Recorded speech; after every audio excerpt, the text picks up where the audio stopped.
நேர்கள் அனைவரையும் ஜெயா பிளஸ் தொலைக்காட்சியினுடைய ஏன் என்ற கேள்வி விவாத நிகழ்ச்சிக்காக உங்கள் அனைவரையும் வரவேற்கின்றேன். இந்நிகழ்ச்சியில் துறை சார்ந்த ஆளுமைகளுடைய எண்ண ஓட்டங்களை இன்றைய தலைப்பில் நாம் விரிவாக விவாதிப்பதற்கு இன்றைக்கு நாம் எடுத்திருக்கக்கூடிய மிக முக்கியமான தலைப்பு திமுக அரசுக்கு தொடரும் நீதிமன்றத்தினுடைய கண்டனங்கள், நிர்வாக திறமையின்மையால் தடுமாறக்கூடிய விளம்பர அரசு என்ற தலைப்பை நாம் இப்பொழுது பேச காத்திருக்கிறோம். குறிப்பாக தமிழ்நாட்டில் எல்லா நிர்வாகமும் பாழ்பட்டு இருக்கிற ஒரு சூழ்நிலை மிகைப்படுத்தப்படாத செய்தியாக உண்மையில் இருந்து கொண்டிருக்கிற ஒரு நேரத்தில் நீதிமன்றத்தினுடைய உத்தரவுகளை அமல்படுத்துவதில் ஆன்லைனில் ஒரு புகாரை கண்காணிப்பதாக கூறிய போதும் கூட அது முறைப்படுத்த முடியாத அளவிற்கு ஒரு பலவீனமான பொலிஸ்துறையை தமிழ்நாடு அரசு கொண்டிருக்கிறதா? தமிழக காவல்துறையில் உலகம் முழுவதும் டிஜிட்டல் மயமாக்கப்பட்டிருக்கிறத ஃபாரன்சிக் மற்றும் ஆய்வுகள் இன்வெஸ்டிகேஷன் உலகத்தில் இன்றைக்கி பார்த்தீங்கன்னா இன்றைக்கு மிகப்பெரிய போரியல் மண்டலமாக மாறியிருக்கிற பலஸ்தீனம் மற்றும் இஸ்ரேலில் உளவுத்துறையினுடைய கடுமையான செயல்பாடுகளால் சிஏஏ தாண்டிய மொசாத் போன்ற அமைப்புகள், சின்பெட் போன்ற அமைப்புகள் அதனுடைய நாட்டினுடைய கௌரவத்தை உலகத்திலே தூக்கி நிறுத்தியிருக்கிறது. அந்த அளவிற்கு அவர்களுடைய ஏஐ தொழில்நுட்பம் கண்டுபிடிக்க முடியாத ஆழமான மலைகளுக்கு கீழ் இருக்கக்கூடிய எதிரிகளை கூட துவம்சம் செய்கிற தொழில்நுட்பத்தை பெற்றிருக்கிற இந்த உலகத்தில் தமிழ்நாடு தகவல் தொழில்நுட்பத்தில் தமிழக காவல்துறை பின்தங்கியிருப்பதாக நீதிமன்றம் குற்றம் சாட்டியிருக்கிறது அல்ல, தமிழக அரசினுடைய நிர்வாக சீரமைப்பில் ஏற்படுகிற குறைகளை கடுமையாக குட்டி காட்டியிருக்கிறார்கள். நிர்வாக திறமையின்மையால் தடுமாறக்கூடிய திமுக அரசு, நீதிமன்ற கண்டனங்கள், இதெல்லாம் பேச போகிறோம். இந்த நிகழ்ச்சியில் நம்மோடு பேசுவதற்காக அரசியல் விமர்சகராக தோழர் பொன்வில்சன் அவர்கள் நம்மோடு இணைகிறார். சர்வாங்க. எழுத்தாளர் பாஸ்கர் கிருஷ்ணமூர்த்தி, பொருளாதார நிபுணர் சுப்பிரமணியன், அரசியல் விமர்சகராக திரு ஜெகதீஸ்வரன், உங்கள் அனைவரையும் வரவேற்கின்றேன். ஜெகதீஸ்வரன், உங்கள்கிட்ட இருந்து ஆரம்பிக்கிற, ஏன்னா அந்த டிஜிட்டல் தொழில்நுட்பத்தில் தமிழ்நாடு பின்தங்கி இருப்பதாக நீதிமன்றம் சொல்வது, அதுவும் காவல்துறை உத்தரவு, நீதிமன்ற உத்தரவுகளை பின்பற்றக்கூட முடியாத அளவிற்கு ரொம்ப லேக் அதில் இருக்குது அப்படிங்கிறத நீங்கள் எப்படி பார்க்குறீங்க? அரசாங்கம் சொல்வதற்கும் நவீனமயமாக்கப்படவில்லையோ என்ற கேள்விக்கும் மொத்தத்தில் எப்படி பார்க்குறீங்க? நிச்சயமாங்க, இந்த வழக்கு குறித்து நாம் பேச வேண்டும் விரிவாக. கொஞ்சம் எக்கோ அடிக்குது. இந்த வழக்கு குறித்து பேசினால்தான் நீதிமன்றம் ஏன் இந்த உத்தரவை பிறப்பிக்கிறாங்க அப்படிங்கிறத நம்ம புரிஞ்சுக்கலாம். இந்த வழக்கு எங்க தொடங்குதுன்னு கேட்டீங்கன்னா 2020 ஆண்டு மனோகர் தாஸ், வேலூரை சேர்ந்தவர், அவர் வசந்த் அப்புறம் இன்னொருத்தர் 2 பேர் மேல ஒரு புகாரை போய் கோயம்பேடு காவல் நிலையம், சென்னை கோயம்பேடு காவல் நிலையத்தில் ஒரு புகார் கொடுக்குறார். என்ன புகார்னா, ஒரு 13.5 லட்சம் ரூபாய் என்ன மோசடி பண்ணிட்டாங்க, சுற்றுலா கூட்டிட்டு போறேன்னு சொல்லிட்டு மோசடி பண்ணிட்டாங்க. 2020 அவர் போய் தாக்கல் பண்றாரு. அதற்கு பிறகு மிகுந்த சிரமத்திற்கு பிறகு எஃப்ஐஆர் மட்டும் போட்டாங்க. ஏன்னா நமக்கு தெரியும், காவல்துறையில இன்னைக்கு யாரு போனாலும் ஒரு சிஎஸ்ஆர் போட வைக்கிறது மிகப்பெரிய கஷ்டமாக இருக்கிறது. ஒரு பக்கம் நீங்க தமிழ்நாடு அரசாங்கம் என்ன சொல்லுவாங்கன்னா, நீங்க பாருங்க போன வருஷத்தோட சிஎஸ்ஆர் கம்மியா இருக்கு, எஃப்ஐஆர் கம்மியா இருக்கு, நீ போட்டாதானே சிஎஸ்ஆர் எஃப்ஐஆர் வரும், நீதான் வர்றவங்க எல்லாத்தையும் நீ விரட்டி அடிச்சுக்கிட்டு நீங்க நான் ரொம்ப பெருமை பேசிட்டு இருக்க நிலைமையில தான் இருக்கு. அது ஒரு தனி விவாதம். இதுல எஃப்ஐஆர் போட்டாங்க 2020. 2 வருடங்களாக எந்த வித நடவடிக்கையும் எடுக்கப்படவில்லை. அந்த குற்றவாளிகள் எங்கேயாவது வெளிநாடு தப்பிச்சு போயிட்டாங்களா? இல்ல, அந்த குற்றவாளிகள் அங்கேயே இருக்கிறாங்க. அவங்களை போய் பிடிப்பதற்கு காவல்துறை எந்தவித நடவடிக்கையும் எடுக்கவில்லைங்கிற காரணத்தினால 2022 சென்னை உயர்நீதிமன்றத்தில் போய் வழக்கு தொடுக்கிறார். வழக்கு தொடுக்கும் பொழுது அப்போ உயர்நீதிமன்றம் கேட்கிறாங்க. உயர்நீதிமன்றம் என்ன சொல்றாங்கன்னா, அடுத்த முறை இந்த வழக்கு வரும் பொழுது இந்த 2 ஆண்டுகளில் பணி செய்த மொத்தம் 11 காவல்துறை, அதாவது ஏசி, டிசி, அதே மாதிரி காவல் ஆய்வாளர், இன்ஸ்பெக்டர்ஸ் எல்லாம் 11 காவல்துறை அதிகாரிகள் இங்க ஆஜராகணும்னு சொல்றாங்க. அவங்க எல்லாரும் ஆஜராகுறாங்க. ஆஜரான 2022 முதல்ல 2022 நடக்குதுன்னா, நாங்க கூடிய சீக்கிரத்துல இந்த வழக்கை நாங்க முடிச்சு வச்சிருவோம், நாங்க விசாரணை அறிக்கை தாக்கல் பண்ணிடுவோம், 2022 முடிக்கிறாங்க. அதுக்கு பிறகு ஒண்ணுமே நடக்கும். அதுக்கு பிறகு 2 வருஷம் மறுபடியும் 2024 நவம்பர் மாதம் இந்த வழக்கு மறுபடியும் வருகிறது. அப்ப காவல்துறை நீதிமன்றம் கேட்கிறாங்க, 2 வருஷத்துக்கு முன்னாடி இந்த வழக்கை நீங்க முடிச்சு வைக்கிறேன்னு சொன்னீங்க, இன்னும் இந்த வழக்கை முடிச்சு வைக்கலையேன்னு சொல்லிட்டு தான் அப்பொழுது 4 வருடங்கள் பணி செய்த இந்த காவல்துறை அதிகாரி எல்லாத்தையும் ஆஜராகணும்னு சொல்றாங்க. அப்போ ஜின்னா அவர்கள் அரசு தரப்புல ஆஜராகிறாரு. 11 காவல்துறை அதிகாரிகள் 2 பேருக்கு மட்டும் அன்னைக்கு உடல்நிலை சரியில்லை. 9 காவல் அதிகாரிகள் ஆஜராகிறாங்க. அப்ப உயர்நீதிமன்றம் என்ன பார்வை எடுக்கிறாங்கன்னா, நாங்க வந்து உங்களை தண்டிக்க விரும்பல, ஆனா நீங்க எவ்வளவு மோசமா செயல்படுறீங்க அப்படிங்கறதுக்காகத்தான் உங்க எல்லாத்தையும் நான் வந்து எச்சரிக்கை பண்றதுக்காக தான் எல்லாத்தையும் கூப்பிட்டிருக்கேன். இது என்ன நடந்துட்டு இருக்குன்னு பார்க்கும்போது இன்னும் நாங்க கூடிய விரைவில் இந்த வழக்கை முடித்து வைத்து விடுவோம் சொல்லிட்டு அந்த என்ன சொல்றாங்கன்னா, நாங்க நவம்பர் மாசத்துக்குள்ள இல்ல டிசம்பர் மாசத்துக்குள்ள இந்த வழக்கை முடிச்சு வச்சிருவோம் அப்படின்னு உறுதி கொடுக்குறாங்க.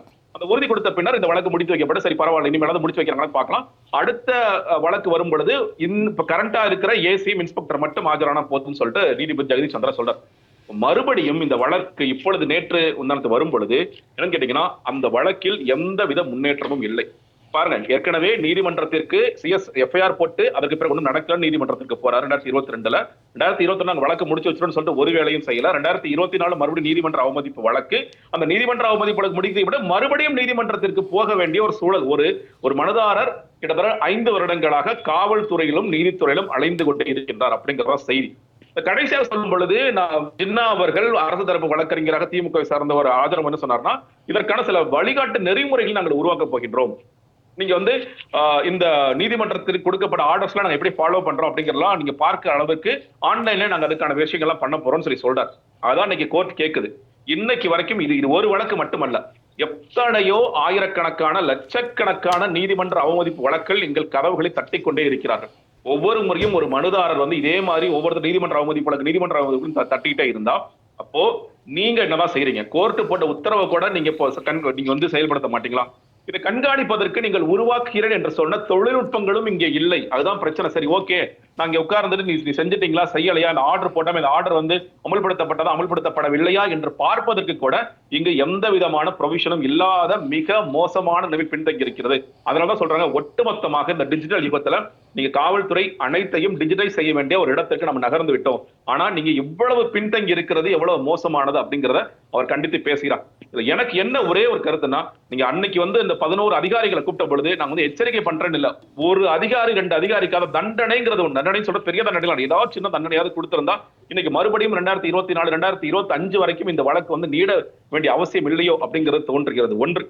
இன்னொரு பக்கம் தொழில்நுட்பம் அப்படின்னு பேசுகின்ற காரணத்தால் நம்ம எவ்வளவு பின்தங்கி இருக்கிறோம். இன்னைக்கு வந்து ஆன்லைன் ஸ்கேம் அப்படிங்கிறது நீங்க விடுஞ்சு எந்திரிச்சா செய்திகள்ல படிக்கிறது, நம்ம நியூஸ் சேனல்ஸ்ல பாக்குறது, ஆன்லைன் ஸ்கேம்ல நிறைய பேர் மாட்டிட்டாங்க. ஃபெடெக்ஸ் ஸ்கேம், இந்த மாதிரி குரியர் ஸ்கேம், என்னமோ ஸ்கேம் வருது, உங்களை அப்படியே லாக் பண்றாங்க. போலீஸ்காரர் மாதிரி ஒரு வீடியோ கால்ல உட்கார்றாரு, வீடியோ கால்ல உட்கார்ந்துட்டு உங்க பையன் அங்க வெளிநாட்டுல இருக்கான அவனை பிடிச்சிட்டோம், நீங்க உடனடியாக எனக்கு வந்து ஜிபே 10,000 பண்ணி 20,000 பண்ண லட்சக்கணக்கான ரூபாய்களை சுருட்டி கொண்டு ஒரு குரூப் கும்பல் தெரிகிறது. இதெல்லாம் போய் நம்ம காவல்துறையிட்ட சொன்னா அவங்க உச்சபட்சமா சொல்றது பாதுகாப்பா இருங்க, எவ்வளவு பாதுகாப்பா இருங்க, அவ்வளவுதாங்க எங்களால் செய்ய முடியும். அதை தாண்டி எங்களால் இந்த மாதிரி நிறைய ஸ்கேம்ஸ் போயிட்டே தான் இருக்கு, நீங்க ஏங்க அதெல்லாம் போய் ஏமாறுறீங்க, ஏங்க அதெல்லாம் போய் சிக்கிக்கிறீங்கன்னு சொல்றாங்களே தவிர இதை ஒழிப்பதற்கு அல்லது இந்த மாதிரியான புகார்களின் நடவடிக்கை எடுப்பதற்கு சைபர் கிரைம்னு ஒரு பிரிவு இருக்கு. அந்த சைபர் கிரைம் ஏதாவது வேலை செய்கிறா, அதுல முன்னேற்றம் ஏற்பட்டுள்ளதா என்று கேட்டால் அவங்க தொடர்ச்சியா சொல்லிட்டே வர்றது எங்களால முடிஞ்சது விழிப்புணர்வு கொடுப்போம், அவ்வளவுதான். நீங்க ஒரு பக்கம் இன்னைக்கு இந்த குற்றச்செயல்களே மாறிவிட்டது. குற்றச்செயல் ஒரு பக்கம் இன்னைக்கு வீடு பொந்து திருடுறாங்க, அடிக்கிறான், கொள்ள அது ஒரு பக்கம் நடந்துட்டு இருக்குன்னா, இந்த ஆன்லைன்ல ஏமாறுங்கிறது கோடிக்கணக்கான ரூபாய் சுருட்டி கொண்டு இருக்கிறார்கள். ஒரு கும்பல் எங்க இருக்காங்கன்னு தெரியல, அவங்களை பிடிக்க முடியுமா பிடிக்க முடியாதுங்கிறது தெரியல. ஆனால் இதற்காக நீங்க பேங்க்ஸோட சேர்ந்து நீங்க ஆர்பிஐயோட சேர்ந்து என்ன மாதிரியான விஷயங்களை செஞ்சிருக்கோம், இந்த ஸ்கேம்ஸ்டர்ஸை பிடிக்கிறதுக்கு அல்லது ஒரு ஸ்டெப் அதை எடுத்து வச்சிருக்கோம்னா மிக மிக மிக பின்தங்கி இருக்கின்றோம். இன்னைக்கு வந்து முழுக்க இந்த இதில் தொழில்நுட்பத்துல வந்து எப்பயுமே சொல்லுவாங்க, நம்ம வந்து போலீஸ்காரங்க 10 அடி பாஞ்சா திருடங்க வந்து 20 அடி பாய்வாங்கிறது. இன்னைக்கு வந்து தொழில்நுட்பத்தை பொறுத்த வரைக்கும் காவல்துறையை விட அந்த திருடர்கள் 100 அடி பாய்ந்து தாவி போயிட்டே இருக்கிறாங்க. ஆனால் அவர்களை பிடிப்பதற்கு இந்த தொழில்நுட்ப ரீதியாக நாம் ஏதேனும் வேலை செய்துள்ளோமா அப்படின்னா நிச்சயமாக இல்லை. ஒரு பக்கம் இந்த குற்றச்செயல்களும் தொழில்நுட்ப ரீதியாக நாம் பின்தங்கி இருக்கிறோம். இன்னொரு பக்கம் நம்ம மக்களுக்கு கிடைக்க வேண்டிய நிவாரணம் ஒரு கோர்ட் சொல்லிய பிறகும் கிடைக்குதா இல்லையா என்பதை பார்ப்பதற்கு கூட இங்க எந்த விதமான ப்ரொவிஷனும் இல்லைங்கிறதா கோர்ட் மிகப்பெரிய வேதனையாக தெரிவித்துள்ளது.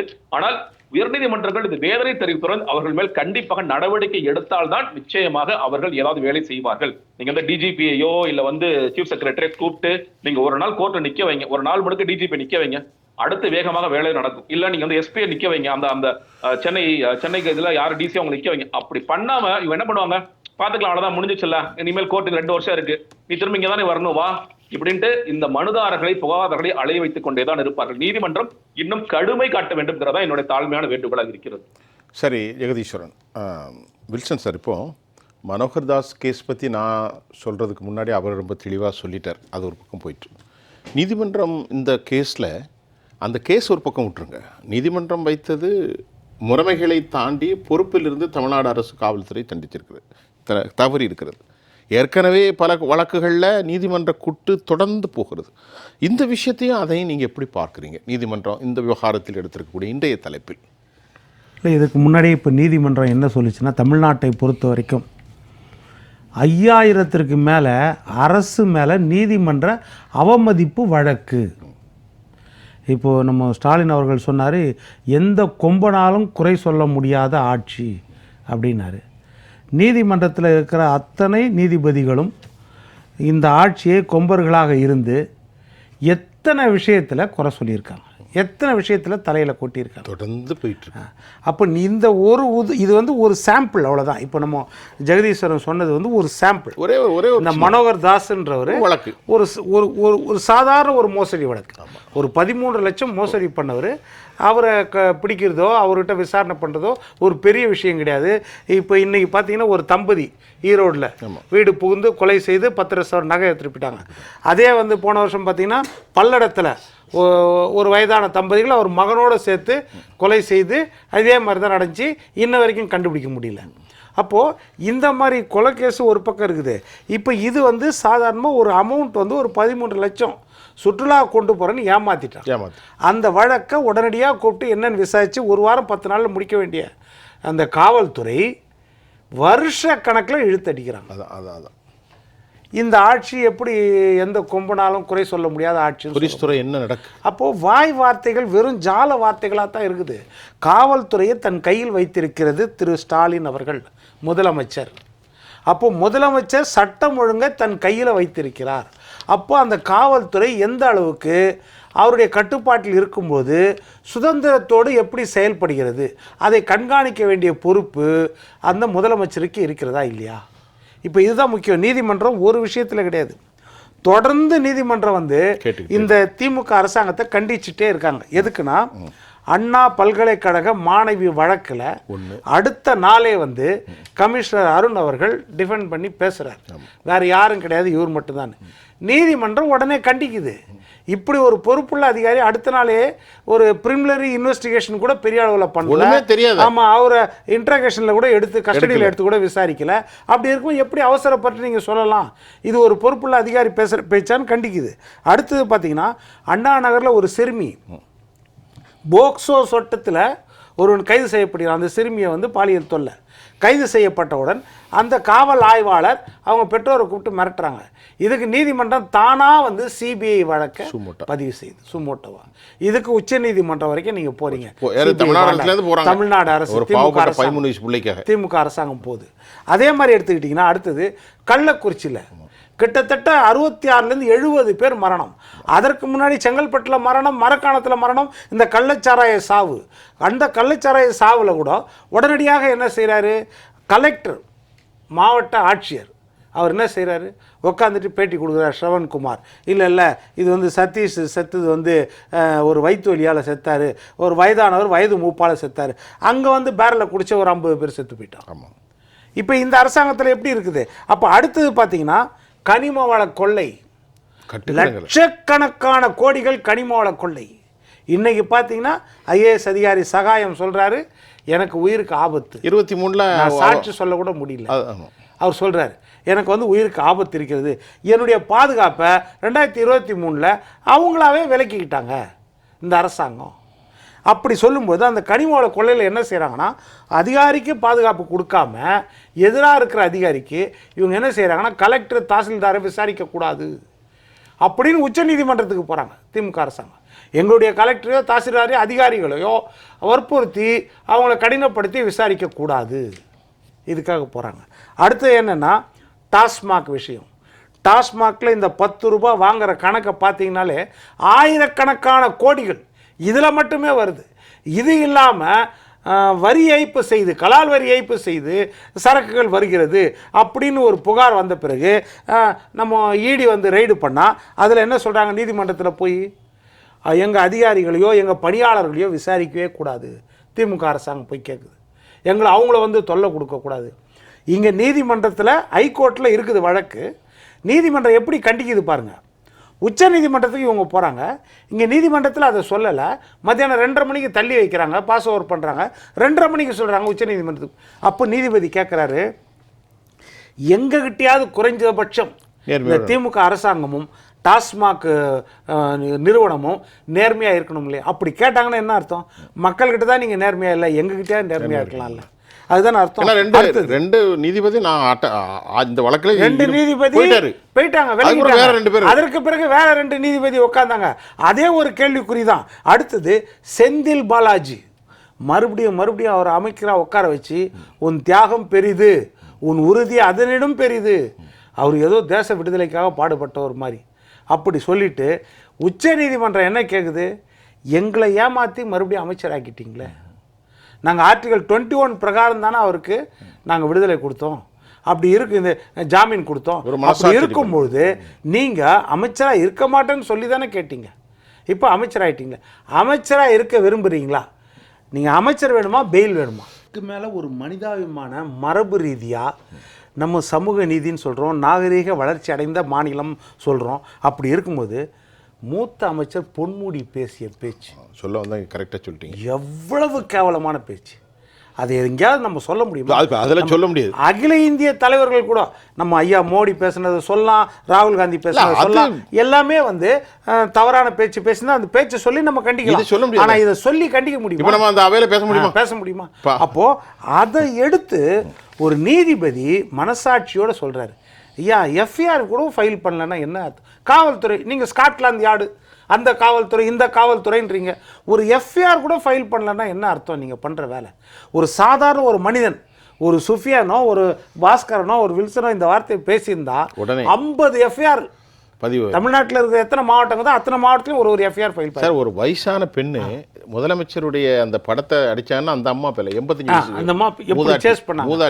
அப்போ இதைத்தான் நீதிமன்றம் ஒரு மனசாட்சியோட கேட்குது. இந்த அரசாங்கம் மனசாட்சியை தொலைத்து விட்டதா?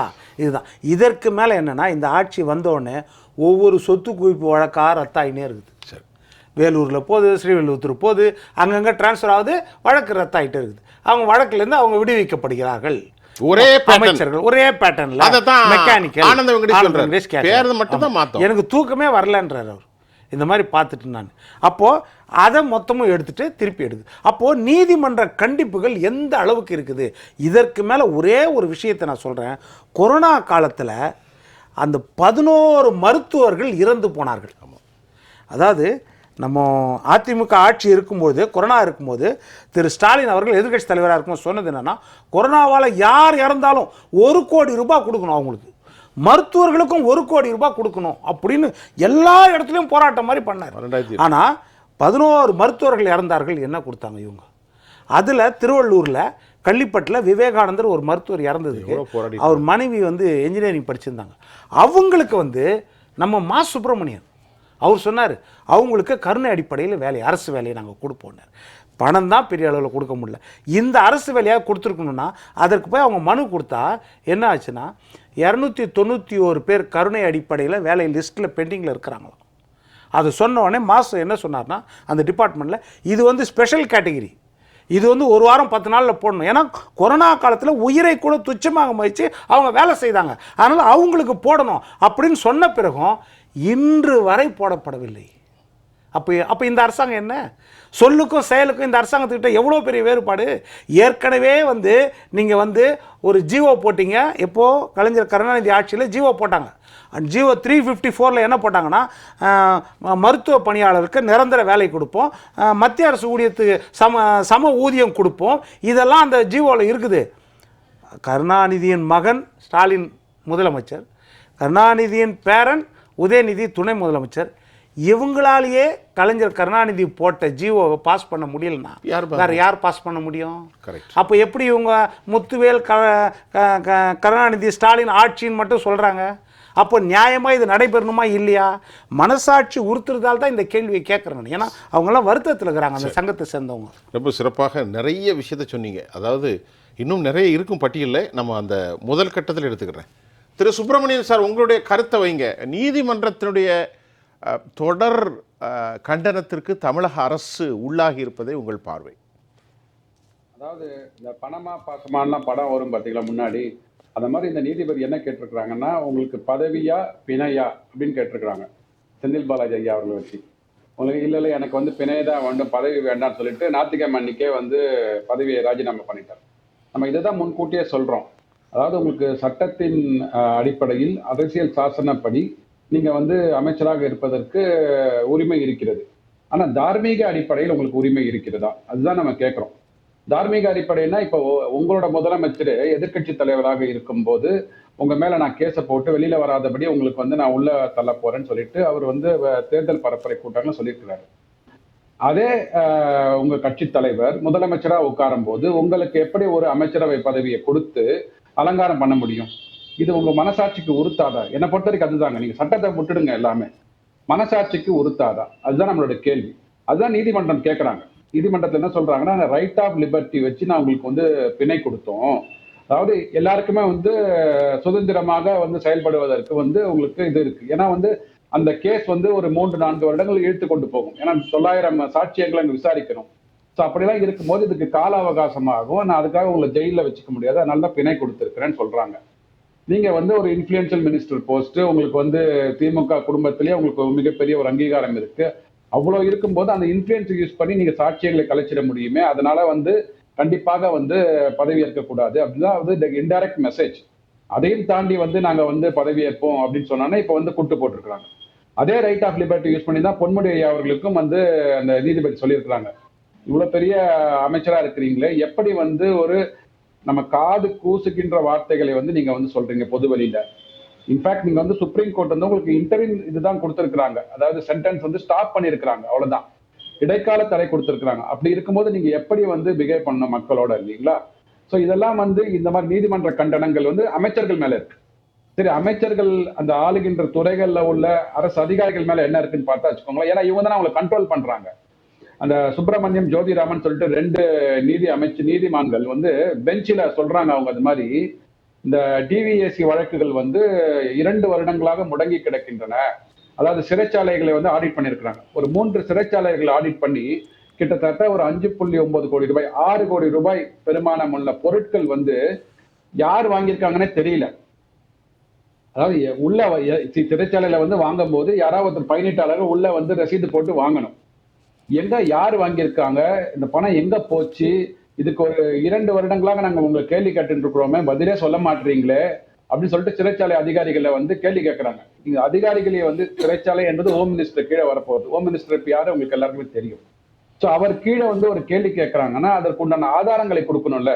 சோ அமைச்சர்கள் தான் வந்து உங்கள்கிட்ட அந்த தொண்டர்களாக வந்து உங்களோட குடும்பத்துல ஒண்ணு ஆயிட்டாங்க வச்சுக்கோங்களேன், அவர்கள் நீங்க சொல்றதுதான் கேட்பாங்க. இந்த யூனிஃபார்ம் போட்ட பர்சனலையுமே அப்படி மாத்தி வச்சிட்டீங்க. அதுதான் வந்து அந்த நீதிபதி வந்து ரொம்ப வந்து மன வருத்தத்தோட சொல்றாரு. யூனிஃபார்ம்டு பர்சனல் கூட வந்து உங்க ஆட்சியில வந்து செயல்படுத்தப்பட முடியாதபடி இருக்கிறீங்க. ஸ்காட்லாந்து யார்டு போலீஸ்க்கு இணையானவர்களை கூட நீங்க வந்து இப்படி முடக்கி போட்டிருக்கீங்களேன்றாங்க அவங்க. இன்னும் ஒரு படி மேல என்ன சொல்றாங்கன்னா, ஒரு 1.5 கோடி ரூபாய்க்கு ஒரு பொருட்கள் வாங்கியிருக்கிறாங்க, ஒருத்த வித்திருக்கேன்னு சொல்றான், சிறைச்சாலையில வந்து வந்திருக்குன்னு சொல்றாங்க. அது ஆனா வித்தவன் என்ன சொல்றாங்கன்னா, நான் உங்களுக்கு விற்கவே இல்லைன்றான். 1.5 கோடி ரூபாய் நான் பொருட்கள் வந்து வாங்கியிருக்கேன்னு சொல்லிட்டு சிறைச்சாலையில உள்ள அதிகாரிகள் கணக்கு எழுதுறாங்கன்னு நினைச்சுன்னா 1.5 கோடி ரூபாய் பில் அவனுக்கு பேமெண்ட் போயிடும். அதை வந்து ஆடிட்ல பார்த்து வெரிஃபை பண்ணும் போது அந்த பொருளை யார்கிட்ட வாங்கினீங்களோ அவன் வித்தன்னு சொல்லவே இல்லை. இது எப்படி கண்டுபிடிச்சீங்க அப்படின்றாங்க அந்த அதிகாரிகள். அது சொல்றாங்க, இப்ப ஜிஎஸ்டி ரிட்டர்ன் வந்ததுக்கு அப்புறம் நான் வித்தேன்னு சொன்னா வாங்கினேன்னு சொல்லணுங்க, இதுக்குதான் வந்து ஒரு ஆடிட் செக் அண்ட் பேலன்ஸ் வச்சிருக்கிறோம் அப்படின்னா அந்த அதிகாரிகள் என்ன சொல்றாங்கன்னா, இன்னைக்கு இது மாதிரி ஒண்ணு இருக்குன்னு தெரியாதுங்களே அப்படின்றாங்க. அதாவது பாத்தீங்கன்னா இதுல வந்து நீங்க வந்து ஒளிவு மறைவே பண்ண முடியாது. இது அந்த மாதிரி வந்து அந்த சிஏஜி ரிப்போர்ட்ல வந்து வந்திருக்கு. இதுக்கு யார் தார்மீக பொறுப்பேற்க, அதை வந்து நீதிமன்றம் பெஞ்சில் உள்ள நீதிபதிகள் கேட்கறாங்க. இது ஏன் நீங்க வந்து 2 வருடங்களாக இந்த கேஸை நீங்க க்ளோஸ் பண்ணல, இதுக்கே வந்து ஆன்சர் கொடுக்கல அப்படின்னு சொல்லிட்டு குட்டு கொடுக்குறாங்க. அதாவது அதிகாரிகள் மேலையும் அந்த துறையை வந்து இருக்கிற அமைச்சர் மேலையும் கொடுக்குறாங்க. இது எவ்வளவு பணம் விரயமாகுதுன்னு பாருங்க. நீங்க டிஜிட்டலைசேஷன் பத்தி எல்லாம் பேசிட்டு ஜெகதீஷ் சார் பேசியிருந்தாரு. ஆனா வந்து இந்த டிஜிட்டல் நீங்க நம்ம வந்து எல்லாருமே என்ன கேட்கறாங்கன்னா, இப்போ வந்து நிதி சுமை வந்து ஜாஸ்தியா எடுத்து கடன்ல தள்ளப்பட்டு இருக்கிறோம், அதுக்கு ஏதாவது வந்து எங்களுக்கு வந்து இது கொடுங்க, ஒப்பீனியன்ஸ் கொடுங்க, இல்ல இந்த ஆப்ஷன்ஸ் கொடுங்கன்னா கேட்கிறாருல முதலமைச்சர். அதாவது ஐவர் குழுல அமைச்சர்ல, ஐவர் குழுவுக்கு போக வேண்டாம், நீங்க அதிகாரிகள்கிட்ட போக வேண்டாம். உங்களோட அமைச்சர் ஐடி துறையில முன்னாடி நிதி அமைச்சராக இருந்த பிடிஆர் பழனிவேல் தியாகராஜன் சொல்லியிருக்கிறாரு. அதாவது வருடம் கிட்டத்தட்ட 2-3% நம்மளோட மாநில வருமானத்துல உற்பத்தியில வந்து நம்ம இழக்கிறோம். 2-3% கிட்டத்தட்ட பாத்தீங்கன்னா 70,000 கோடியிலேருந்து 90,000 கோடி வரைக்கும். அதாவது நீங்க கடனே வாங்க வேண்டாம் சார், இன்னொரு 10 வருஷத்துல கடன் அடைச்சிட்டு போயிடலாம். அவர் அழகா கொடுத்திருக்கிறாரு. என்ன சொல்றாருன்னா, எங்களுக்கு வந்து ஐடி சிஸ்டம் வந்து அவங்க கண்ட்ரோலே பண்ணல, அதனால கமர்ஷியல் டாக்ஸ் டிபார்ட்மெண்ட்ல இந்த விற்பனை வரி கலெக்ட் பண்றாங்க பாத்தீங்களா, அதுல வந்து கிட்டத்தட்ட 50% ரெவென்யூ லீக்கேஜ் இருக்கிறது. இது வந்து ஈஸியா பார்க்கலாம் இல்லைங்களா. அப்புறம் நம்ம டாஸ்மாக்ல கிட்டத்தட்ட 50%. இந்த 2 துறைகளிலையும் நீங்க வந்து டிஜிட்டல் இன்ஃப்ராஸ்ட்ரக்சர்ல பெரிய அளவுக்குலாம் போக வேண்டாம். சின்னதா ஒரு சாஃப்ட்வேர் கிரியேட் பண்ணி உள்ள வர பொருளை உள்ள வந்தது, வெளியில போற பொருளை வெளியில வித்ததுக்கு உண்டான கணக்கை வந்து காமிக்கிறதுக்கு உண்டான ஒரு செக் அண்ட் பேலன்ஸ் சிஸ்டம் பண்ணினீங்கனாலே போதும். சரி, டாஸ்மாக்ல அதுக்கு தான் QR கோடு கொண்டு வந்தாங்க. நீங்க அந்த QR கோடே இம்ப்ளிமெண்ட் பண்ணல. இப்படி ரெவென்யூ லீக்கேஜ் இப்படி போயினதுக்கு அப்புறம் பாத்தீங்கன்னா, அப்ப அரசு அதிகாரிகளை கையில கட்டி வச்சிருக்கீங்க, கையை கட்டி போட்டுருக்கீங்க, அவங்க எப்படி வேலை செய்வாங்க? பேசுவோம் சுப்பிரமணியன் சார். ரொம்ப அழகான ஒரு கேள்வி அவர் கேட்டிருக்கார். திரு பாஸ்கர் கிருஷ்ணமூர்த்தி, நீங்கள் இப்போ இந்த விஷயத்தில் டிஜிட்டலைசேஷன், அரசுக்கு எதிரான கண்டனங்கள், நிர்வாக திறமையற்ற ஒரு ஆட்சி, இப்போ இது வரைக்கும் வந்து இந்த உரையாடல் வருவத்தை எனக்கு மிகவும் மன நிறைவாக இருக்கிறது. ஏனென்றால் தொடர்ந்து நீதிமன்ற கண்டனங்கள் வருகின்றன, ஆனால் அரசு தரப்பிலிருந்து எந்த ஒரு எதிர் நடவடிக்கையும் இல்லை, எதிர்வினையும் இல்லை அப்படிங்கிறத நான் முழுமையாக ஏற்றுக்கிறேன். இது இல்லாமல் சில விஷயங்கள் நம்ம பார்க்கணும். ஒன்று என்ன அப்படின்னா, நீதிமன்றம் என்ன கேட்குது அப்படின்னா, அவங்க சொன்ன அந்த தொழில்நுட்பங்கிறது டெக்னாலஜி இல்லை. அரசு நீதிமன்றம் எதை கேட்குது அப்படின்னா, ஒரு எஃபெக்டிவ் மெக்கானிசம் இல்லை அப்படிங்கிறது. ரைட். ஒரு ஃபுல் ப்ரூஃப் மெக்கானிசம் இது வரைக்கும் இல்லை. என்னென்ன பல ஆண்டுகளுக்கு முன்பே, நான் சொல்ல 20 ஆண்டுகளுக்கு முன்பு இருந்தே மத்திய அரசு அலுவலகங்களில் சிட்டிசன்ஸ் சார்ட்டர்னு ஒன்று வந்திருக்கு. நீங்கள் பார்த்துருப்பீங்க, எல்லா மத்திய அரசு அலுவலகங்களும் பார்த்துருப்பீங்க. சிட்டிசன்ஸ் சார்ட்டர்னு இருக்குது. நீங்கள் ஒரு கம்ப்ளைண்ட் கொடுத்தீங்கன்னா 7 நாட்களுக்குள்ளே இந்த விஷயத்தை நீங்கள் முடிக்கணும், இல்லை 21 நாட்களுக்குள்ளே முடிக்கணும் அப்படின்னு ஒவ்வொன்றுக்கும் ஒரு டைம் ஃப்ரேம் இருக்குது, ஒரு டைம் லிமிட் இருக்குது. எப்படி? ஆமாம், ஒவ்வொரு விஷயத்துக்கும் இப்படி இருக்குன்னு சொல்லிட்டு. இந்த சிட்டிசன்ஸ் சார்ட்டர் ரொம்ப ஈஸியாக உங்களுக்கு புரியணும் அப்படின்னா, பேங்க்கில் வந்து ஒரு 20 வருஷத்துக்கு முன்னால் என்ன பண்ணாங்க, இந்தியாவில் எல்லா இடத்துலையும் எல்லா பேங்க்லையும் சிட்டிசன்ஸ் சார்ட்டர் வைக்கும்போது நீங்கள் டிமாண்ட் டிராஃப்ட் வேணும்னு கேட்டிங்கனாக்க 20 நிமிஷத்துக்குள்ளே கொடுக்கணும். உங்களுக்கு கேஷ் விட்ராவில் தான் உங்களுக்கு 18 நிமிஷத்துக்குள்ளே கொடுக்கணும். அப்படிலாம் போட்டு ஒரு சிட்டிசன்ஸ் சார்ட்டர் இருந்தது. சில சமயங்களில் அப்படி நடக்கும், சில சமயம் நடக்காமலும் போகலாம், அங்கே இருக்கக்கூடிய கூட்டத்தை பொறுத்து இருக்குது. ஆனால் ஒரு டெஃபினட்டாக ஒரு சார்ட்டர் இருக்குது இந்தியாவில், சிட்டிசன்ஸ் சார்ட்டர் ஒன்று இருக்குது. இது என்னென்ன, இட்ஸ் அ மெக்கானிசம்.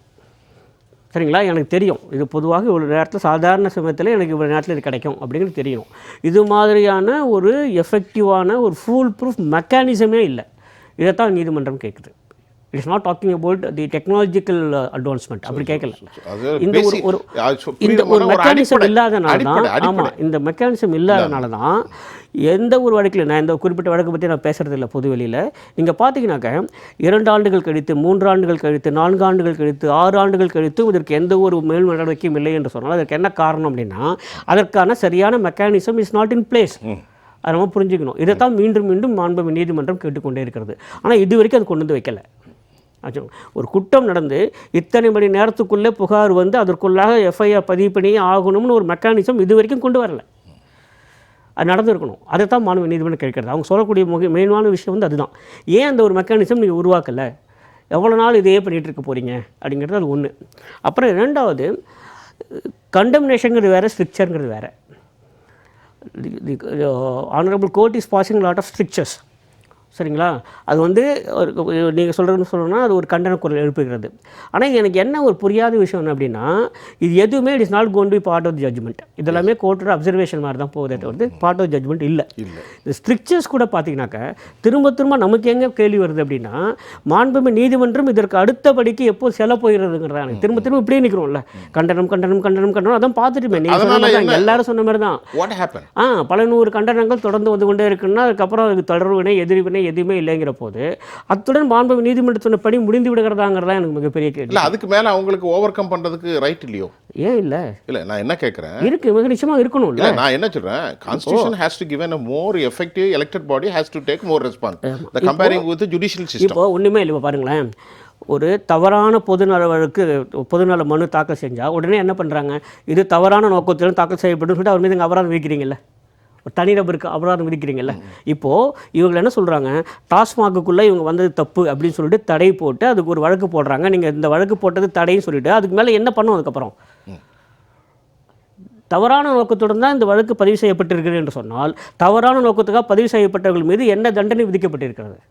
சரி, அது ஒரு பொதுநல ஒரு கேள்வி. இது பாஸ்கர் கிருஷ்ணமூர்த்தி, இப்போ இது மாதிரி ஒரு பொதுநல வழக்கு போடலாம். இந்த எல்லையை தாண்டாமல் நீதிமன்றம் தாண்ட வேண்டும் என்று நான் ஒரு சாமானியனாக நீதிமன்றத்தில் கேட்டால் என்ன சொல்லுவாங்க? நீங்க இந்த கண்டனத்தோடு நிறுத்திக் கொள்கிறீர்களே, அதுதான் நீங்க என்ன செய்ய அது வேணும். எத்தனை நாளைக்கு நீங்கள் கண்டனத்தை நிறுத்த போறீங்க? இப்போ ஒன்றுமே இல்லை. இப்போ நம்முடைய நண்பர் கூட சொன்னார், அப்புறம் நம்முடைய திரு சுப்பிரமணியம் அவர்கள் கூட சொன்னாங்க, ஒரு குறிப்பிட்ட வழக்கில் உங்களுக்கு இந்த பதவி வேண்டுமா இல்லைன்னு ஜெயிலுக்கு போக போறீங்களா என்று கேட்குறாங்களே இல்லையா?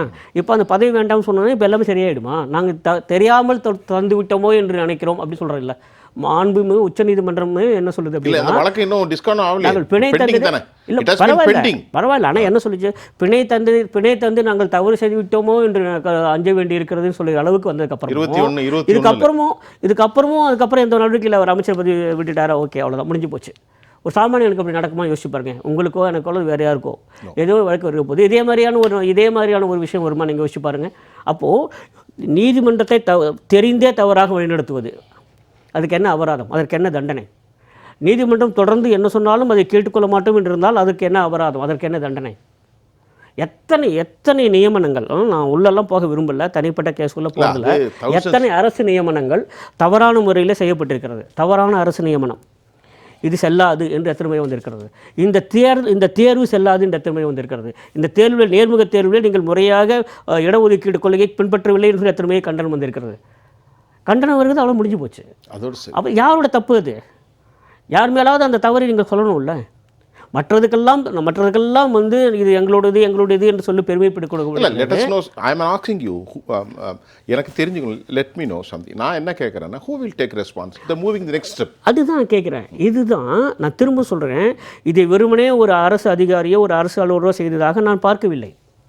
அதற்கும் மேலே ஏதோ ஒரு அழுத்தம் இருக்கிறது. அதுக்கு அந்த பக்கம் போகணுமா வேண்டாமா? அதான் அத்தோட என்ன அர்த்தம்? இப்போது மாவட்ட ஆட்சியர்கள் யாரும் நீதிமன்றத்துக்கு முன்னே போய் சாட்சி சொல்ல வேண்டாம், அப்புறம் அமலாக்கத்துறையை கூப்பிட்டால் போய் நீங்கள் எதுவும் பதில் சொல்ல வேண்டாம் அப்படின்லாம் சொன்னால், அதற்கு மீது போடக்கூடிய இந்த கண்டனம்ங்கிறது அவர்களுடன் ஏன் நின்று விடுகிறது? அதுக்கப்புறம் ஏன் போக மாட்டேங்குது? யார் அந்த மாதிரி ஒரு உத்தரவுகள் யார்? அன்னைக்கு பேசும்போது ஒரு விஷயத்தை பதிவு செஞ்சீங்க. அமலாக்கத்துறை நடவடிக்கைகள் நடக்கும்போது ஆல் மீடியா வந்து ஃபோக்கஸ் பண்ணுறாங்க. ஆமாம், அதுக்கப்புறம் என்ன நடக்கு அப்படின்னு நீங்கள் தான் கேட்டீங்க.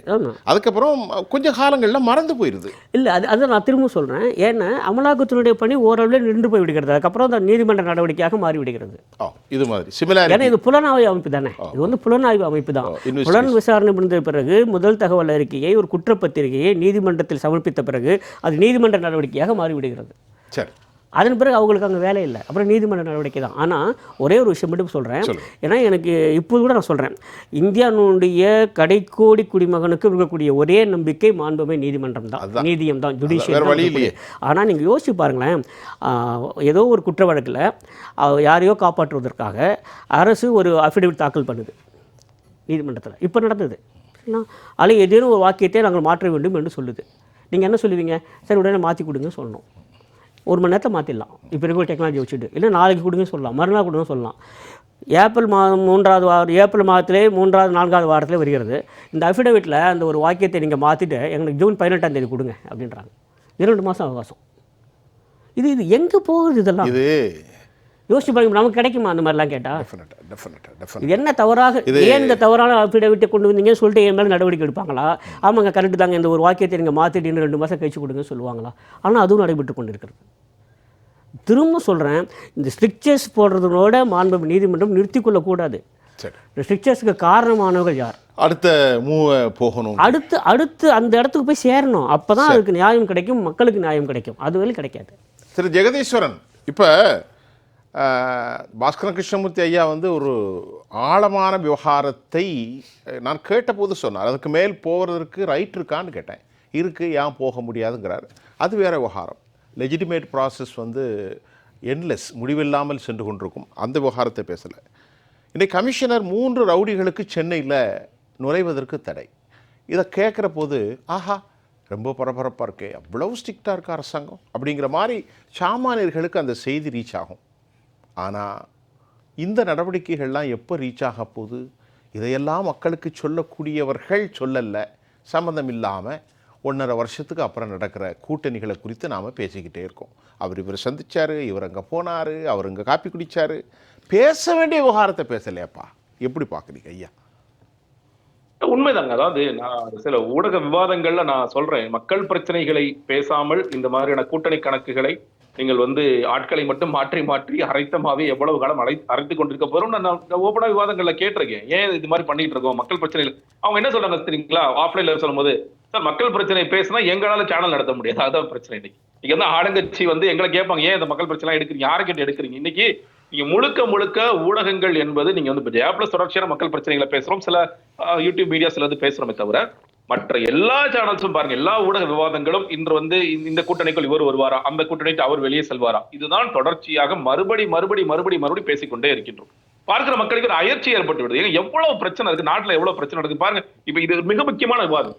நீங்க ஒரு நீதிமன்ற அவமதிப்பு வழக்கு 2022 2024 அதுக்கப்புறம் நீதிமன்ற அவமதிப்பு வழக்கே மறுபடி தாக்கல் பண்ண வேண்டிய இடத்துல இருக்கும். நம்ம முன்னாடிலாம் நீங்க அது ஒண்ணு வச்சிருக்காங்க, நீதிமன்ற அவமதிப்பு வழக்குக்கு முதல்ல நீங்க நினைவூட்டல் பண்ணணும், அதுக்கு பிறகு வழக்கு போகணும், அதுக்கு பிறகு பெஞ்ச் எப்ப, ஏன்னா நீதிமன்ற அவமதிப்பு அவ்வளவு சீக்கிரம் எடுக்கவும் மாட்டாங்க, அதுவும் ஒரு பிரச்சனை இருக்கு. நீங்க நார்மல் வழக்கு தான் எடுப்பாங்க, நீதிமன்ற அவமதிப்புல கொஞ்சம் டிலே பண்ணி தான் எடுப்பாங்க, நீங்க வெயிட் பண்ணி தான் ஆகணும். அப்போ ஒரு 13 லட்சம் ரூபாய்க்கு ஒரு கிட்டத்தட்ட 5 வருட காலம் ஒரு மோசடி. அவரே சொல்றாரு, இங்கதான் இருக்காங்க, அவங்க இங்கே வெளியே போனாலும் பரவாயில்ல, அவங்க இங்கதான் இருக்காங்க, அவங்களை கைது செய்து அதன் மேல் நடவடிக்கை எடுப்பதற்கு ஏன் இவ்வளவு தயக்கம் அப்படின்னு அவர் கேட்கும் பொழுது, அப்போ இவரால் அட்லீஸ்ட் போக முடியுது. இவர் அவர் விடாம அந்த எப்படியாவது நமக்கான அந்த நிவாரணத்தை பெறணும்னு போறாரு. சாமானிய மக்கள் எத்தனை பேரால் மறுபடியும் இந்த நீதிமன்றத்திற்கு செல்ல முடியும்? அதனால தான் நான் சொன்னேன், நீங்க முதலாக ஒரு 11 அதிகாரிகளை நீங்க அந்த நீதிமன்ற அமர்வில் இருக்கும் மாண்புமிகு நீதிவாசர்கள் கூப்பிடுகிறார்கள் என்றால், அப்ப சொல்றாரு இல்ல, அவங்க எச்சரிக்கை பண்றதா கூப்பிடுறேன், எச்சரிக்கை பண்ணா அவங்க திருந்த போறதே கிடையாது. நம்ம நிறைய பார்த்துட்டோம். நம்ம நீதிமன்றம் பார்க்காதா? நீங்க பார்க்காத நீதிமன்ற வழக்குகளை நாங்க சாமானியர்கள் நாங்க பேசிட்டு இருக்கோம். இப்ப இவ்வளவு நீதிமன்ற அவமதிப்பு வழக்குகள் வந்த பிறகும் இல்லை நாங்கள் ஒன்றும் செய்ய போவது கிடையாது, சும்மா உங்களை கூப்பிட்டே நீங்க போகலாம் அப்படின்னு சொன்னா, அப்ப சும்மா கூப்பிடுவாங்க, ஒரு நாள் நம்ம ஸ்டேஷன் டியூட்டி கிடையாது பண்ணி கோர்ட் டியூட்டி பண்ணி நினைச்சிட்டு போயிடுவாங்க. அவங்க இல்லை, நீங்கள் ஏதாவது ஒரு வகையில் அவர்களுக்கு தண்டனை கொடுத்துத்தான் ஆக வேண்டும். நீங்க ஒண்ணு இல்ல, லிஸ்ட் ஆஃப் நீங்க திடீர்னு ஒரு நீதிமன்றம் சொல்லுவாங்க, எல்லா அவமதிப்பு வழக்குகள் லிஸ்ட் பண்ணுங்க, எவ்வளவு அவமதிப்பு வழக்குகள் இருக்குன்னு பார்க்கலாம் சொல்லுவாங்க. ஒரு காட்டமான அப்சர்வேஷன் கொடுப்பாங்க. அதுக்கு பிறகு என்ன ஆகும்? ஒரு 4-5 வருடங்களுக்கு முன்னாடி உயர்நீதிமன்றத்தில் காவல்துறை என்ன சொன்னாங்க, எங்களால ஒரு 5 வருடத்திற்கு நீங்க சார்ஜ் ஷீட் போட முடியல, குற்றப்பத்திரிகை தாக்கல் செய்ய முடியாத காரணத்தினால் நாங்கள் லட்சக்கணக்கான வழக்குகளை நாங்க முடிச்சு வைக்கிறோம். அப்ப நீதிமன்றம் ஒரு கேள்வி கேட்டது, நீங்கள் யாருக்காக வேலை செய்கிறீர்கள், ரவுடிகளுக்காக வேலை செய்கிறீர்களா அல்லது பொதுமக்களுக்காக வேலை செய்கிறீர்களா கேட்டார். அப்ப நீங்க அவர் கேட்டாங்க, அவ்வளவுதான். அதுக்கப்புறம் என்னாச்சு அந்த வழக்கு? இவ்வளவு சார்ஜ் ஷீட் போட முடியாம சில வழக்குகளை நாங்க டிராப் பண்றோம் அப்படின்னா, அப்போ அதுல நகையை பறி கொடுத்தவங்க, அடி வாங்கினவங்க எவ்வளவு பேர் இருப்பாங்க. அப்ப அவருக்கு நிவாரணம் என்ன ஆகுது? எங்களால சார்ஜ் ஷீட் போட முடியல. ரொம்ப சிம்பிளா நீங்க எவ்வளவு சென்சிட்டிவ், நீங்க போக்சோ வழக்குகளே பாருங்க, போக்சோ வழக்குகள் என்ன நடக்குது? நம்ம சொல்ற கன்விக்ஷன் ரைட் ரொம்ப போரா இருக்குங்க. அதான் அது கிட்டத்தட்ட 6 வருடம் 7 வருடம் பாதிக்கப்பட்ட குழந்தைகளை மறுபடியும் நினைவுபடுத்தி பேசுன்னு அவர்களை கடுமையான மன உளைச்சலுக்கு உண்டாக்குகிறோம் சொல்லி நம்ம பேசிட்டே இருக்கோம். இல்ல அந்த போக்சோ வழக்கில் இத்தனை குறிப்பிட்ட காலத்துக்குள் முடிச்சு அந்த குழந்தைக்கு ஒரு நிவாரணம் கிடைக்கும், அந்த குழந்தை அந்த விஷயத்தை மறக்கணும், அதுக்கான ப்ராப்பரான கவுன்சிலிங் கொடுக்கணும், நகர்றோமா? இல்ல. அந்த சென்சிட்டிவிட்டி நம்மள்ட்ட இருக்கா? கோர்ட்ல இருக்கா? போலீஸ்ல இருக்கா? இல்ல. அந்த சென்சிட்டிவிட்டியே இல்லாம தான் இருக்கு. இதை நீங்க அதான் சொல்லணும், இது அப்சர்வேஷனோட நிறுத்துறது, கண்டனம் சொல்றது ரொம்ப வேலிடான பாயிண்ட். நீங்க சிட்டிசன் சார்ட்டர்ங்கிறது இன்னைக்கு நீங்க நடக்கிறது இல்ல. பட் ஆனா நீங்க பார்க்கலாம், நீங்க ஒவ்வொரு அரசு ரேஷன் கார்டா நீங்க 7 நாளைக்குள்ள கொடுக்கணும், பேர் மாற்றி கொடுக்கறதா, ஜாதி சான்றிதழ் கொடுக்கறதா, இதுக்கெல்லாம் நம்ம போராட்டம். அதுதான் சிம்பிளா சேவை பெறும் ஒரு விஷயம், ரைட் டு சர்வீஸ் ஆக்ட். அந்த ஆக்ட கொண்டு வரும்னு சொல்லிட்டு கூட திமுக அவங்களோட அறிக்கையில கொடுத்திருக்காங்க. அதெல்லாம் அவங்க கண்டுக்க கூட கிடையாது.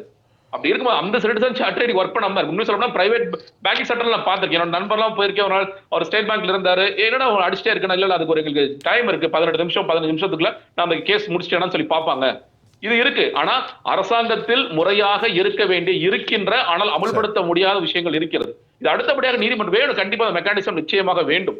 நீங்க நீதிமன்றம் நோக்கி இந்த வழக்கு வருது, நான் கண்டனம் தெரிவிச்சோம், திரும்ப இந்த வழக்கு பாவம் அவர் இன்னொரு 6 மாசம் கழிச்சு, ஐயா இன்னும் எங்களுக்கு முடியலையா, இன்னும் உங்களை அரெஸ்ட் பண்ண வச்சிருக்காங்க, ஐயா அப்படியா, இன்னொரு கண்டனம் தெரிவிப்போம் வாங்க அப்படிங்கிறது கூடாது. நான் குறைச்செல்லாம் சொல்லல.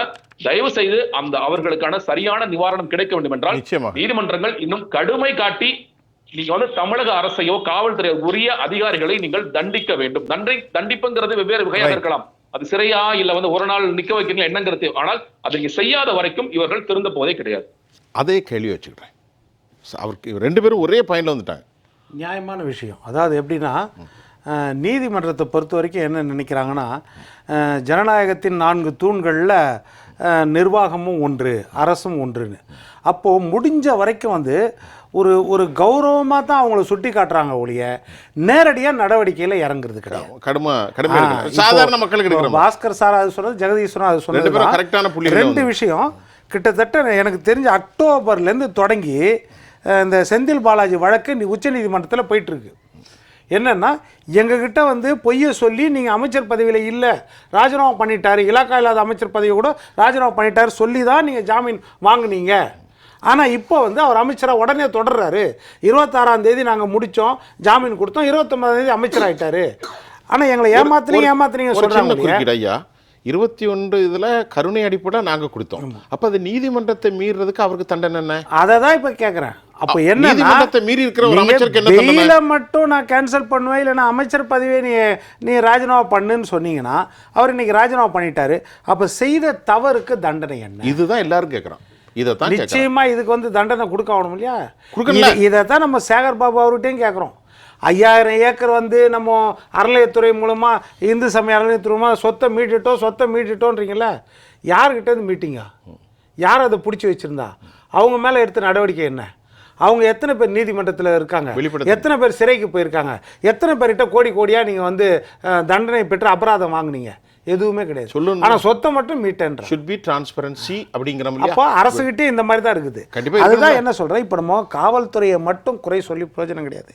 என்னன்னா காவல்துறை வந்து நீதிமன்றம் இப்போ கண்டிக்குதுன்னா அது காவல்துறையை கண்டிக்கல, அரசாங்கத்தை கண்டிக்குது, நிர்வாகத்தை கண்டிக்குது. அது தளபதியாக இருக்கிற ஸ்டாலின் அவர்களை கண்டிக்குது. அதுதான் அர்த்தம். இப்போ காவல்துறை எடுத்துக்கிட்டிங்கன்னா இதே காவல்துறை தானே அதிமுக ஜெயலலிதா அம்மா ஆட்சி இருக்கும்போது இதே காவல்துறை தானே. அப்போ எப்படி இந்த காவல்துறை நேர்மையாக இருந்துச்சு? அப்போ எப்படி இந்த காவல்துறை இரும்பு கரம் கொண்டு சட்டம் ஒழுங்கை காப்பாத்துச்சு? ஒரு மாவட்ட செயலாளர் கூட போய் போலீஸ் ஸ்டேஷனில் நிற்க முடியாத, பயந்து நடுங்குவாங்களே. காவல்துறை கிட்ட போய் கரை வெட்டியே போய் நிற்க முடியாத ஜெயலலிதா அம்மா ஆட்சியில். அப்போ இப்போ மட்டும் எப்படி அந்த காவல்துறை சீர்கெட்டு போகுதுன்னா காரணம் ஒரு பக்கம் ஆட்சியாளர்களின் தலையீடு, இன்னொரு பக்கம் அதிகாரிகளின் தலையீடு. இது ரெண்டு இருக்கும்போது அவங்க கையை கட்டி போட்ட பிறகு மூன்றாவது ஒரு பெரிய விஷயம் என்னன்னா காவலர்கள் பற்றாக்குறை, வேலைக்கு ஆள் எடுக்கல. அப்போது அவங்க நிலைமை என்ன ஆகுது? 16 மணி நேரம் 18 மணி நேரம் வேலை செய்கிறாங்க, எங்களை நியாயமாக வேலை செய்யவும் விட மாட்டேன்றீங்கன்னு போது இந்த மாதிரி அவங்க சட்டத்துக்கு புறம்பாக போகக்கூடிய தள்ளக்கூடிய வழியில் அவங்கள தள்ளிடுறாங்க இல்லையா? அதையும் நம்ம பார்க்கணும்ல, அந்த காவலர்கள் பக்கமும் பார்க்கணும்ல. நீங்கள் தேர்தல் வாக்குறுதியில் என்ன சொன்னீங்க? பிற மாநிலங்களுக்கு இணையான சம்பளம் காவலருக்கு கொடுப்பேன், நீங்கள் பயணப்படி ஓட்டி மிகை நேரப்படி சரியான நேரத்தில் கொடுப்பேன், நீங்கள் இன்றைக்கி வரைக்கும் கொடுக்கல. வார விடுமுறை கொடுப்பேன், நீங்கள் போன 22ஆம் தேதி நீதிமன்றம் கேட்குது, ஏங்க அந்த 1.25 லட்சம் காவலர்களுக்கு போலீஸ்காரங்களுக்கு ஏன் வார விடுமுறை கொடுக்குறேன்னா ஆள் பற்றாக்குறை. அப்போ ஆள் பற்றாக்குறை உங்கள் தவறு தானே. அதே மாதிரி காலி பணியிடங்களை நிரப்பல. அதே மாதிரி என்ன சொன்னீங்க? 7 ஆண்டுகளில் முதல்நிலை காவலராக பதவி, 10 ஆண்டுகளில் தலைமை காவலராக பதவி, 20 ஆண்டுகளில் சிறப்பு உதவி ஆய்வாளராக பதவி. அந்த பதவி உயர்வு எதுவுமே கொடுக்கல. இதற்கு மேலே என்ன சொன்னீங்கன்னா பணியின் போது இறந்தால் 1 கோடி ரூபாய். ஆனால் நீங்கள் அதே வந்து நம்ம செக்ரட்டரியேட்டில் நம்ம சட்டமன்றம் நடக்கிற கோட்டையில் ஒரு மரம் விழுந்து 2021 கவிதான்ற பெண் காவலர் இறந்துட்டாரு, 25 லட்சம் தான் கொடுத்தீங்க, மீதி 75 லட்சம் எங்க? அப்போ நீங்கள் சொல் ஒன்று செயல் ஒன்றா இருக்குதா இல்லையா? மாவட்ட அளவில் குறை தீர்ப்பு மையம் காவலர்களுக்கு ஏற்படுத்துவோம், நீங்கள் இன்னைக்கு வரைக்கும் ஏற்படுத்தலை. இப்போ இந்த குறையெல்லாம் அதனால தான் அது டிஜிட்டலைஸ் பண்ணணும் அப்படின்னா அரசாங்கம் தான் பண்ணணும். காவலர்கள் என்ன செய்ய முடியும்? அப்ப நீங்க தான் டிஜிட்டலைஸ் பண்ணணும். நீங்க வந்து சொல்லிட்டு இருக்கீங்க நம்ம முன்னேறிய மாநிலம்னு. எந்த விதத்துல முன்னேறிய மாநிலம்? இப்ப நீதிமன்றமே சொல்லிச்சு டிஜிட்டலைஸ்ல தகவல் தொழில்நுட்பத்துல தமிழ்நாடு காவல்துறை பின்தங்கி இருக்கிறது. இதற்கு அரசாங்கம் பதில் சொல்ல. முக்கியமான விஷயம் வில்சன் சார், நீதிமன்றங்கள் கேள்வி கேட்பது ஆளுகிற திமுக அரசையும் போலீஸ் துறையினுடைய ஸ்டாலினையும் கேட்கிறது. நிச்சயமா காவலர்கள் பாவம், அவர்களுடைய வாழ்க்கையே பெரும். தமிழ்நாட்டில் பல காவலர்கள் பனிச்சுமையால் தற்கொலை செய்து கொள்கிறாங்க. எவ்வளோ பெரிய மோசம்! பலர் குடிகாரர்களாக மாறி இருக்கிற டிஸ்ட்ரிக்ட் இருக்கு. இதற்கும் அவர்கள் எந்த வேலையும் செய்வதில்லை. நீங்க சொன்ன மாதிரி இன்னைக்கு பேசினது எல்லாம் பார்த்தீங்கன்னா வந்து ஆதாரங்களின் அடிப்படையில் பேசியிருக்கோம். அதாவது நாளைக்கு இவர் கூட்டணி இந்த கூட்டணியிலேருந்து அந்த கூட்டணி போவாங்களா, இல்லை இவர் இந்த கூட்டணி கலையுமா, அந்த ஜோசியம்லாம் நம்ம பேசலை இன்னைக்கு. சரி, எல்லாமே ஆதாரங்கள் அடிப்படையில் அனைத்து இவங்களும் பேசினது எல்லாமே பார்த்தீங்கன்னா கோர்ட்ல என்ன தீர்ப்பு கொடுத்துருக்காங்க, கோர்ட்ல என்ன அப்சர்வேஷன் கொடுத்துருக்காங்க, இல்ல சிஏஜி ஆடிட் ரிப்போர்ட் என்ன கொடுத்துருக்காங்க, அதை வச்சுதான் பேசியிருக்கிறோம். அதனால வந்து இது வந்து கண்டிப்பாக வந்து ஒரு வரவேற்கத்தக்க வேண்டிய விஷயம். ரெண்டாவது பாத்தீங்கன்னா நீங்க வந்து டிஜிட்டலைசேஷன் பண்றதுக்கு இந்த அரசாங்கம் தயாராக இருக்குமான்னு கேட்டீங்க இல்லையா? மனம் இருந்தால் மார்க்கம் உண்டு. தமிழ்ல ஒரு நல்ல பழமொழி உண்டு. இவர்களுக்கு மனம் இல்லை. ஏன்னா டான்கட்கோல பாத்தீங்கன்னா, டாஸ்மாக்ல பாத்தீங்கன்னா, ஒரு டாஸ்மாக்கை ஃபுல்லா வந்து கணினிமயமாக்கணும் அப்படின்னு சொல்லிட்டு ஒரு ரிப்போர்ட் ஒன்று தயாரித்தார்கள். ஒரு மல்டிநேஷனல் கம்பெனி, அந்த கம்பெனியை வைத்துக்கொண்டு ஒரு கட்டமைப்பை உருவாக்கலாம். இன்ஃப்ராஸ்ட்ரக்சர் எப்படி பண்ணலாம், ஐடி இன்ஃப்ராஸ்ட்ரக்சர் டெவலப் பண்ணணும் அப்படின்னு சொல்லிட்டு இது பண்ணாங்க. அவர்களுக்கு 1.5 கோடி ரூபாய் கொடுத்தாங்க. இது வந்து சிஏஜி ரிப்போர்ட்ல பதிவு பண்ண விஷயத்தை நான் சொல்றேன். 1.5 கோடி ரூபாய் கொடுத்து ஒரு நிறுவனத்திற்கு ஒரு கான்ட்ராக்டை கொடுத்து, நம்ம வாங்குகின்ற பொருள்ல இருந்து, வித்த பொருள்ல இருந்து வருகின்ற பணத்தை வந்து எப்படி வந்து நம்ம அக்கௌண்ட் பண்ண போறோம், அதற்கு ஒரு நல்ல இஆர்பி எனக்கு பிளான் பண்ணி கொடுங்க. அந்த பிளானிங்க்கு மட்டும் 1.5 கோடி ரூபாய் பணம் கொடுத்தாங்க. சரிங்களா? அந்த பிளானை கொடுத்தாங்களா? அது 1000 பக்கம் 2000 பக்கம் இருக்குமா? அதை இம்ப்ளிமெண்ட் பண்றதுக்கு புதிதாக கம்ப்யூட்டர் வாங்கணும், சாஃப்ட்வேர் வாங்கணும், எல்லாம் பண்றதுக்கு ஒரு 250 கோடி ரூபாய் செலவாகும்னு சொன்னாங்க. இந்த செலவு பத்தி எல்லாம் அவங்க ஒரி பண்ணல. இந்த 250 கோடி ரூபாய் கொடுத்து நம்ம வந்து இதை இம்ப்ளிமெண்ட் பண்ணிட்டா, இப்ப வந்து 50% தான் உள்ள கணக்குல வந்து 50% வெளியில போகுதுன்றத வந்து கண்டுபிடிச்சிடுவாங்களே. அதனால வந்து அந்த கான்ட்ராக்டை வந்து அப்படியே கடப்புல போட்டுட்டாங்க, மூடி வச்சுட்டாங்க. சுப்பிரமணியன், நீங்க இந்த விவகாரத்தை சில மாதங்களுக்கு முன்பு அப்படியே சொன்னீங்க, எனக்கு ஞாபகம் வருது. சொல்லுங்க. சோ அதாவது என்ன சொல்றாங்கன்னா, நீங்க டிஜிட்டலைசேஷன் பண்றதுக்கு இவர்களுக்கு மனம் இல்லை. அதனாலதான் பாத்தீங்கன்னா அனைத்து துறைகளிலும் உங்களுக்கு ஊழல் நடந்து இருக்கிறது, ரெவென்யூ லீக்கேஜ் ஆகி கொண்டிருக்கிறது. கண்டிப்பா. வருடம் நம்ம வந்து 1 லட்சம் கோடி ரூபாய் கடனை வாங்கி கொண்டிருக்கிறோம். அந்த கடனை யார் அடைக்க போறாங்க? நம்ம தான் திருப்பி அடைக்க போறோம். கண்டிப்பா. அதற்கு தான் நம்ம என்ன சொல்றோம்னா, எங்கெல்லாம் வந்து நீங்க வந்து இம்ப்ளிமெண்டேஷன் பண்ண முடியுமோ, அதாவது நீங்க பெருசாக எஸ்ஏபி போன்ற பெரிய பெரிய மென்பொருள்ல கொண்டு வர வேணாம் சார். சின்னதா பண்ணுங்க. உங்கள்கிட்ட தான் நம்மள்ட்ட தமிழ்நாட்டில் இருக்காத மென்பொருள் இன்ஜினியர்ஸா, நமக்கு சாஃப்ட்வேர் இன்ஜினியர்ஸ் எவ்வளவு பேர் இருக்கிறான்? வருஷம் கிட்டத்தட்ட ஒரு 1 லட்சம் சாஃப்ட்வேர் இன்ஜினியர்ஸ் வெளில வரான். அவனுக்கு வேலை வாய்ப்பு கொடுத்தீங்கன்னா ஒரு நல்ல ஒரு கட்டமைப்புகள் உருவாக்கி கொடுப்பாங்க. அந்த கட்டமைப்புகள் மூலமாக நம்ம வந்து எப்படி ஆப்டிமைஸ் பண்ண முடியும், ஒவ்வொரு நிறுவனத்தையும் பர்ஃபார்மன்ஸை கொண்டு வர முடியும். பப்ளிக் செக்டர் அண்டர்டேக்கிங்ஸ் மட்டும் எடுத்துக்கோங்க. ஒரு 80 பப்ளிக் செக்டர் அண்டர்டேக்கிங்ஸ் இருக்கு, பொதுத்துறை நிறுவனங்கள் தமிழகத்தை சார்ந்தது. அந்த 80 நிறுவனங்களை மட்டுமே நீங்க வந்து இதை வந்து இம்ப்ளிமெண்ட் பண்ணினீங்க அப்படின்னா, தமிழகம் வந்து கடன் வாங்குகின்ற தமிழகம் வந்து கடன் கொடுக்கின்ற தமிழகமாக மாறுவதற்கு கண்டிப்பாக பிரகாசமான வாய்ப்பு இருக்குது. இதை வந்து பண்றதுக்கு வந்து இவர்களுக்கு மனமே இல்லை. ரைட். பாஸ்கரன் சார், நிறைவு கருத்து. அது ஒரு விஷயம் ஒன்று, சிவமோட்டோ கேஸ்னு ஒன்று இருக்குது. நீதிமன்றங்கள் தாமாக சுயமாக எடுத்து நடத்துறது. அந்த மாதிரி நீங்கள் பார்த்தீங்கன்னாக்க தமிழ்நாட்டில் எல்லா துறைகளிலும் ஏராளமான வழக்குகள் இருக்கின்றன. தாமாகவே சுயமாக எடுத்து விசாரிக்க வேண்டிய அளவுக்கு அவ்வளவு இருக்குது. ஆனால் எதிலுமே மாண்புமிகு நீதிமன்றம் வெளி எடுத்துக்கொண்டதாக தெரியும். ஆனால் அதை ஒன்றே ஒன்று தவிர்த்து அனந்த வெங்கடேசன் வணக்கத்துக்குரிய அனந்த வெங்கடேசனை உச்சநீதிமன்றம் பாராட்டியது. ஆமாம், அதை நான் இங்கே பதிவு செய்ய வேண்டும். ஆமாம், அந்த டிராஃப்ட் கூட என்கிட்ட இருக்கு. ஆமாம், இது மாதிரி ஏராளமான வழக்குகள் இருக்குது. இந்த ஒன்று மட்டும் சொல்கிறேன், நம்ம பொதுவாக அரசியல் பேசுகிறதே இல்லை, ஆனால் ஒரு சில மட்டும் சொல்கிறேன். இப்போ இருக்கக்கூடிய நிலைமை எப்படின்னா, நீங்கள் எந்த துறையில் யார் மீது வழக்கு போட்டாலும் மிக நிச்சயமாக அந்த வழக்கு செல்லுபடியாகுங்கிற அளவுக்கு இருக்குது. அந்த அளவுக்கு எல்லாமே வந்து டோட்டல் டிசைரே ஒன்றுமே இல்லை, ஊழல் மயமாக்கி போயிட்டோம். அந்த ஊழல் சொல்ல நான் பயன்படுத்துறது இல்லை, ஆனால் தவறு நடந்து கொண்டிருக்கிறது. ஆனால் இந்த அளவுக்கு தாமாக சுயமாக வழக்கு எடுத்து நடத்தக்கூடிய அளவுக்கு ஏராளமான வழக்குகள் இருக்கின்றன. அப்படிங்கிற போது மாண்புமிகு நீதிமன்றம் அந்த ஸ்ட்ரிக்சர்ஸோடு நிறுத்திக்கிறதுங்கிறது என்னை பொறுத்தவரை சரியானதாக தெரியவில்லை. சரி, ஜெகதீஸ்வரன் சார், இன்றைக்கு ஒரு ரொம்ப டிசர்வ்டு ப்ரோக்ராமாக நான் பார்க்குறேன். நம்முடைய பேச்சு வந்து ரொம்பவே ஒரு டிசர்வ்டாக இருப்பது நினைக்கிறேன். நீங்கள் உங்களுக்கு மற்றொரு வாய்ப்பு ஒரு நிமிஷம் 1.5 நிமிஷம் எடுத்துக்கிடுங்க, நிறைவு கருத்து. சும்மாங்க, நீங்க வந்து இப்போ இந்த ஊழல் வழக்குகள் குறித்து பேசுனீங்க. நீங்க இப்போ ஒரு சமீபத்தில் நம்ம ஜெயா பிளஸ் தான் ஓடிட்டு செய்தியை நான் பார்த்தேன். நீங்க இந்த லோகாயுக்தாக்காக நான் ஒரு போராட்டம் நடத்த வேண்டும் என்று திருச்சியில ஒருத்தர் முயற்சிக்கிறாரு. இல்ல முடியாதுன்னு சொல்றாங்க. அதுக்கும் ஒரு நீதிமன்றம் போறாரு. நீதிமன்றம் போன பிறகு அவருக்கு அனுமதி கொடுங்க, ஏன் போராடக்கூடாது அப்படின்னு சொல்றாரு. நீங்க லோகாயுக்தா வந்து அதிமுக ஆட்சி காலத்தில் கொண்டு வரப்பட்ட பொழுது இதே முதலமைச்சர் இருக்கக்கூடிய ஸ்டாலின் அவர்கள் சொன்னது, இந்த லோகாயுக்தா என்பது குப்பையில் வீசி எறியப்பட வேண்டிய ஒரு சட்டம் அப்படின்னு சொன்னார். இன்று வரை நீங்க அந்த அதுக்கப்புறம் தேர்தல் அறிக்கையில லோகாயுக்தாவை நாங்க தான் சீரம் சிறப்புமா செஞ்சிருவோம். நாங்க இன்னைக்கு வரைக்கும் தமிழ்நாட்டில் இருக்க யாருக்காவது லோகாயுக்தா அலுவலகம் எங்க செயல்படுது, லோகாயுக்தாக்குல யாராவது வழக்கு கொடுத்திருக்காங்களா, யாராவது புகார் கொடுத்திருக்காங்களா அப்படின்னு கேட்டீங்கன்னா இல்லை, எதுவுமே இல்லைங்கிறத பார்க்க முடியுது. அப்ப நீங்க சிஸ்டமிக் ரிஃபார்ம்ஸ்னு நம்ம கொண்டு வர்றதை கூட அதை நீர்த்து போக செய்வது, அதை காலி செய்வது போன்ற விஷயங்கள் தான் ஒரு தொடர்ச்சியாக செயல்பட்டு கொண்டிருக்கிறார்கள். நீங்க அதோட சேர்த்துதான் நம்ம அந்த நீதிமன்ற அவமதிப்பு எல்லாத்தையும் நம்ம சேர்த்து பார்க்க வேண்டியதா இருக்கிறது. எங்கெல்லாம் வந்து இன்ஸ்டிடியூஷனை வீக்கன் பண்ணணுமோ அந்த மாதிரியான வேலைகளை தொடர்ச்சியை பார்த்து கொண்டுதான் இருப்பார்கள். அதுல கூடுதலாக அந்த இன்ஸ்டிடியூஷன் வீக்கனாக ஆகக்கூடாதுன்னா அதுல வந்து ஒரு பில்லரா இருக்கிற நீதிமன்றங்கள் இன்னும் கடுமை காட்ட வேண்டும். அதுக்கு அவங்க இப்ப இவங்க கொண்டு வராத சிஸ்டமிக் ரிஃபார்ம்ஸ் அவங்க எப்படி கொண்டு வருவது அப்படிங்கறதுல அது தொடர்ச்சியாக முன்னெடுக்க வேண்டும்ங்கிறதா நம்மளோட வேண்டுகோளாக இருக்கிறது. ரொம்ப சிறப்பு. இன்றைய பேச்சில் அரசாங்கங்கள் அத்துமீறுகிற போது திமுக அரசில் 33% அமைச்சர்கள் ஊழலில் திளைக்கிறார்கள். வரம்பு மீறுதல், அதிகார மோதல் இல்லையா, எல்லா விஷயத்திற்கும் என்ன மாதிரி இடனா கடிப்பது என்று சொல்வார்கள் கிராமங்களில். அப்படி செல்லக்கூடாத அதிகார மட்டம், அதற்கு மேல் தங்கள் வல்லமையை மக்கள் விரோதமாக நடக்கின்ற மக்களால் தேர்ந்தெடுக்கப்பட்ட பிரதிநிதி கொடுக்கப்பட வேண்டும் அப்படின்ற உச்சபட்ச கருத்தை வைத்தாங்க. நீதிமன்றத்திற்கு நாங்கள் ஆணையிடுவதற்கு எங்களுக்கு உரிமை இல்லை. இருந்த போதிலும் இந்த நாட்டினுடைய சாமானிய மக்களா நீதிமன்றம் இதற்கு மேல் செல்ல வேண்டும் என்ற ஒரு புரிதலை நாங்கள் இங்கே வைத்திருக்கிறோம்.